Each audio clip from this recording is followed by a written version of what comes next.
I'll take you through the interior of this 1985 Trans Am. Hopefully you can see everything. I'm just going to turn the ignition on, not start the engine up.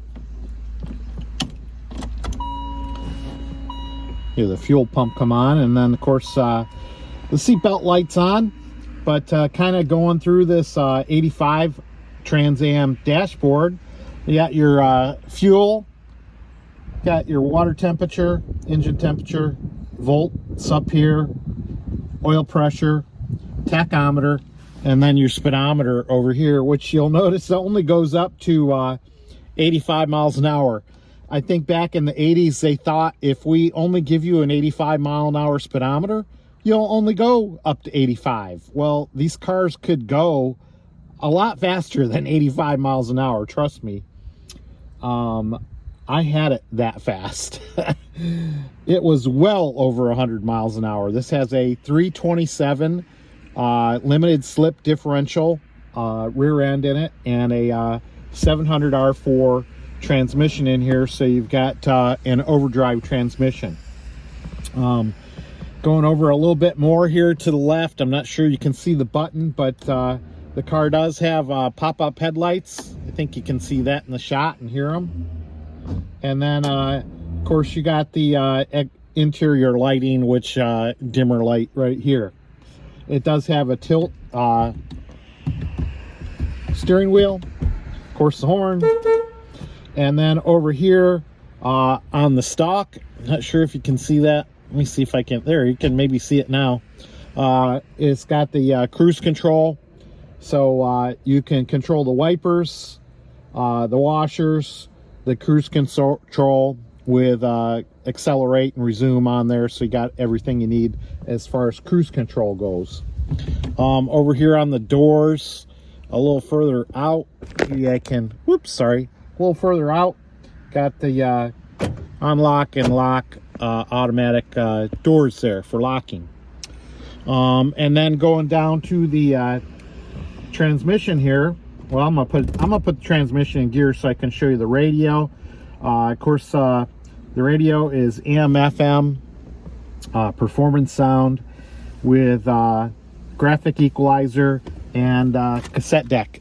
So it's cool. Up here, also for the stereo system, you've got a subwoofer system, and this is the gain on the subwoofer. So if you want to get a little more bass out of the car. And yeah, the tape deck's got forward, reversed, eject. You've got the power button, loud button, AM/FM stereo, and then a button in case you have chromium oxide tapes. Whoop whoop. Guys probably don't know what I'm talking about. Everything's on these USBs now, or your iPhone got all your radio or all your stereo stuff. Anyway, kind of going up here to the air conditioning system. You've got air conditioning system, and then the fan control and defrost and heater and vent and all that good stuff. Over here you've got the rear window defog, and then over here you've got a button to pop the trunk. And of course that's not going to go, it's not going to work with the ignition on, but you can hear it pop there. Let me take the camera off the mount, and I'll show you a few other kind of cool tricks in here. Okay, now we're looking basically at the roof of the car, and this was an optional unit here that you could put your garage door holder in there. It's got a little flashlight here, very cool. It says Firebird right on it. Not a Camaro. The Camaro's got Camaro ones. Firebird's got Firebird lights. And then of course you got the map, and then you got the dome light, and then you got some reminder wheels here. So recreation or arrive, or I don't know, all sorts of stuff here. Time, celebration, totals, miles, whatever you want to set up there. Kind of cool. And of course you got the visors, tells you how to start the car in case you forgot. And yeah, that's about it. Oh, power windows. So if I turn this back on, you got the power windows over here. and you're all set. And of course, this car came with optional T-tops. I got that top off right now, and I got that top on, and it's got a mirrored finish on the inside. These are glass roofs, not plastic, and you can store them in the trunk. And we'll go back and check out the trunk. And then of course here, got a little flap here, got some extra storage there, and performance suspension means the WS6 suspension for this car. That included 4-wheel disc brakes and the VR rated 50 series tires. Over here, got some more places to put maps on both sides. And then of course you got your ashtray here, and it always opens up cool. Isn't that cool? And then the special switch here. What's my special switch for? Well, that's when I had nitrous on the car. This is how I would arm the nitrous system. I didn't need a cigarette lighter, so I took that out and put the arming station there. Pretty cool, huh? All right, let's go back into the trunk area. Into the trunk area. Of course, you got a, let's see if I can do this. Get my other hand. Jeez. Little cargo carrier cover, so you can hide your stuff in your trunk. And then you got a little glove box over here. The spare tire is over here. You got to take off 4 little plastic screws, get it in there, and you got your spare tire and jack in there. And I believe that's a blow-up type one. You store your T-tops in here in this carrier, and there's one of the license plates I had for the car a long time ago. All right, so that's about it for the car. Oh, another option that I had on the car was this two-tone seat, red and gray, and of course the split rear seat there. That was an option too. Otherwise, it was just a single fold-down seat. And of course, got the T-tops here, and yeah. Let me put the camera on a tripod, and I'll talk about the rest of the car and its history. Hey, Mark Meldrum from Monster Garage, and I got a lot of great comments and views back about the Trans Am.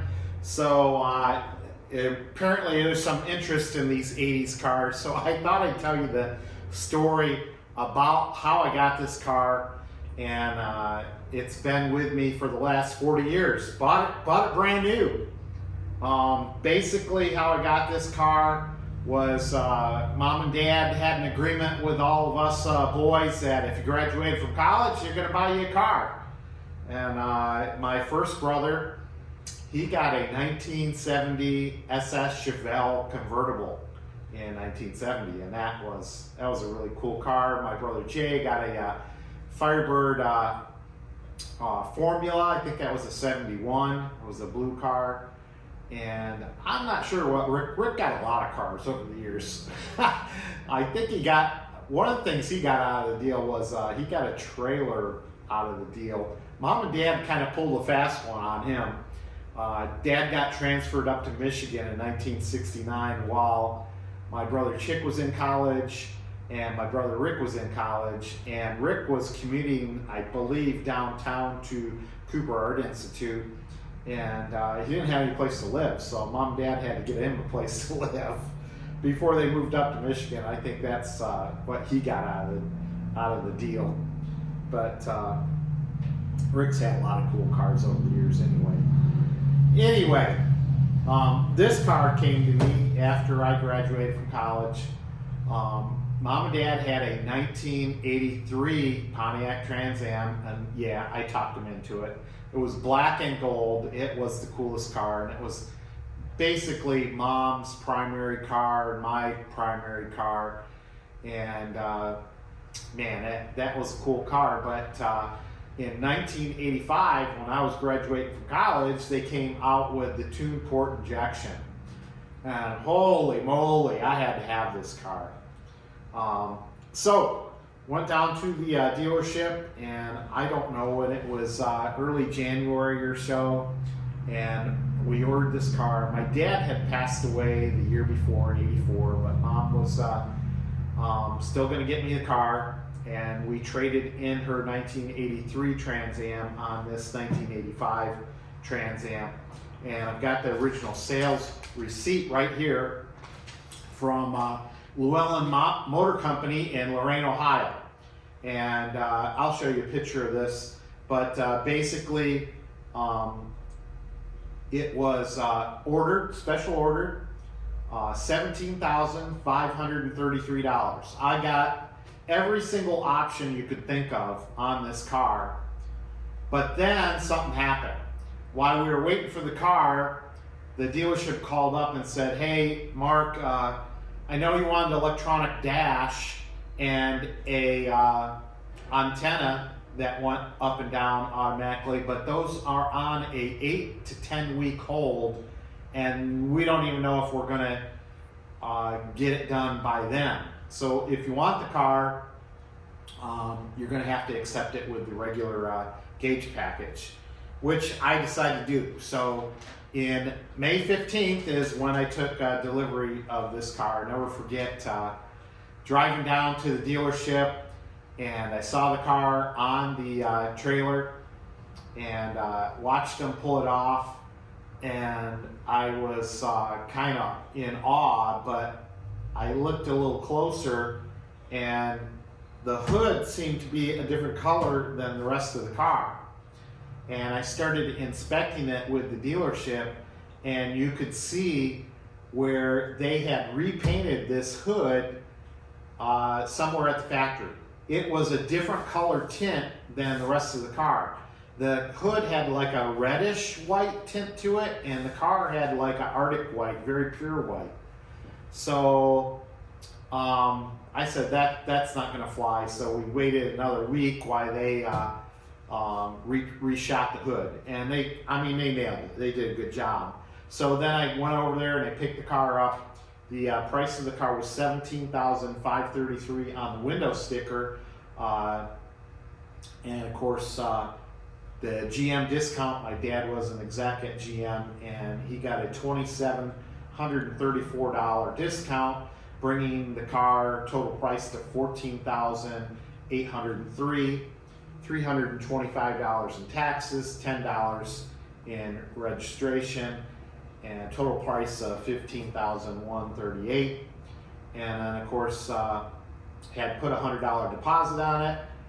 We got $8,300 for the 83 Trans Am. So we ended up giving the cash on delivery $6,738. So very cool. And there's the paperwork on that. So, had the car, I'll never forget leaving that dealership. I mean, the Trans Am before this, the 83, had 150 horsepower, and it was kind of, it had some giddy up and go, but it wasn't that great, 4-barrel carburetor. But this thing with the 2-port injection, about 215 horsepower. I can't remember the torque. I think it was over 300 foot-pounds of torque. And man, I hit the accelerator pedal in front of that dealership and did a nice little smoky burnout right in front of the dealership there in May. That was pretty cool. And I was like, wow, this car's really got some giddy up and go. Now, over the years, this car has had a few different engines in it. I kept adding to it. You got different wheels that you see on the car now. I still have the original wheels, but you see some different centerline wheels on it now. I think the first performance modification I did was to add Edelbrock headers to it, and I added a exhaust system a little bit later down the road. Who is that from? It's a stainless steel exhaust system. It's really held up nice over the years. And this car's gone through several motors. I should mention we used it in my wedding too. My wife had an 84 Fiero, and we had this 85 Trans Am, and it was all decorated up with flowers, and we drove it away from the church. Very cool. And my buddy Bob, who drove this car in the wedding reception, blew out the horns on it. He blew the horn so much they blew out. So Had to get new horns for it. A few things have happened to the car over the years. I had some damage to the front fender over there because this kid in the pits, about a 12-year-old kid, was riding his mini bikes through the pits at Norwalk Raceway Park. And I was pulling into a parking spot, and he was racing across the parking lot and ran right into the side of me. Oh my God. Smashed right into the fender. And I was in shock. I'm yelling out the window, "Hey, are you okay?" And he got back on the motorcycle, didn't say a thing, little tiny mini pit bike, and took off. I didn't even know where he went. And I'm just sitting there in shock. He had hit my car, and I could barely open the door. I think it ended up chipping the door too. Before I could track down the kid and his dad, they had already packed up and left Norwalk Raceway Park. So I went home kind of dejected with a dent in my fender that day. The only other accident, I won't say accident, but I did have one time where they tried to break into the car. Had some transmission problems, had it at the trans shop in Elyria, and somebody took a rock and knocked out the T-top on one side. Glass everywhere. I still think there's glass in this interior in this car. And yeah, so we got new glass T-tops for the car. That's about it as far as history of the car. Now, as far as accidents go, the car has been in High Performance Pontiac magazine. So here's the magazine. I was right on the cover. We did a shootout at let me see, what was it? National. All right, we did a shootout with this car at Englishtown Raceway Park in New Jersey. So there's a picture of all the cars we did the shootout with for High Performance Pontiac magazine. And there is a, looking at an autograph in here, trying to figure out who that was. Might have been the editor of the magazine. But there is there's me and the car at the time. At the time, it had a 355 motor in it, 4-bolt main. I had put a little too much nitrous to that 305 and ended up cracking the heads on that car. So I pulled that out. Got some really nice GM heads for the car and aluminum heads. I had Jack Seifert from Lacosse's Motors. Those guys were really good small block builders back in the day. Had them redo the motor on this car. And this is one of my first projects and that I remember doing on the car. Pulled the motor out. So when we lived in Grafton in a bi-level house, and I bought a cherry picker and pulled the motor out. And I didn't have many tools back then, so it was a real challenge, but we got the new motor in there and got it running, and had some tremendous times with the car. I used to drag race it every week. Let me pop the hood on it now. I'll show you what we did. Now this motor is actually the third motor in the car. It's a 1992 crate motor, and it's a roller camshaft, roller rockers, AFR heads, AFR 195 heads, BBK throttle body on there, Excel ignition, kept with the Edelbrock headers. You might notice the air conditioning's gone. Young and stupid, took the air conditioning out of the car. Wish I hadn't have done that. Maybe someday I'll put the air conditioning back in there. But yeah, car run really good. When we were at Englishtown with the 355 motor, I was running 1278s at 100 some miles an hour with the nitrous oxide on it. So I really built a motor that could handle nitrous, and this motor could probably handle it, but I've never had nitrous on this. But over the years, it's run some, used to, like I said, we used to race out at Norwalk every week. 1991, on Wednesday night, Heartland Night, they used to call it. And I went and won the stock division one time. But the thing I'm most proud of with the car was this trophy from the Pontiac Nationals. So this is the Ames Pontiac Performance show that they still have that every year out there. This was the 9th annual, and in 2000 I won the stock class with this car. Super, super proud of that. It was 2 days of racing, Saturday and Sunday, and I believe I had to go 8 different rounds to win the trophy. Got $500, and I'll never forget. Drove the car back home. Well, actually, drove it back to our family reunion, and it was really cool to pull out the trophy and my check for $500 and show the family, "Hey, I'm sorry I missed the family reunion, but we were having a good time with the car." And it did well. So yeah. Anyway, this car, it's going to be in the family forever. I know the 72 Chevelle, it's for sale. I think I've sold it 4 different times, but for some reason they keep reneging on it. But this car's going to stay in the family. It's already signed over to my son Joshua. Upon death, it goes to him. And then hopefully my grandson Mac will get a chance to drive this in another 11 years or so. Wow, that's just right around the corner. The car will be 51 years old when he gets a chance to drive it. So that would be really cool.